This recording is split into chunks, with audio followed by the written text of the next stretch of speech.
Finding that your HyperX Cloud Core wireless will not turn on or charge cannot be good, especially when you are ready to game and the headset suddenly feels completely unresponsive. Many users notice no charging light appearing, the power button doing nothing, or the headset refusing to respond even after being plugged in for a while. Sometimes the headset briefly powers on and shuts off again, while other times it shows no signs of charging at all. In many situations, a HyperX Cloud Core wireless not turning on or charging issue can happen because of charging cable interruptions, battery communication problems, USB power issues, or temporary software glitches.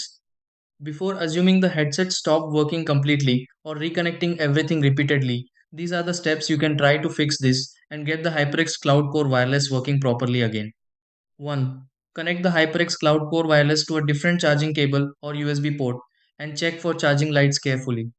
2. Leave the headset plugged in for several minutes because a fully drained battery may take time to respond.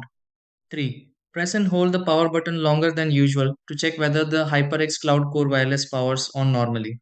4. Inspect the charging port carefully and remove any dust or obstruction affecting the connection. 5. Restart your computer or console if connected and confirm whether the HyperX Cloud Core wireless begins charging or turning on.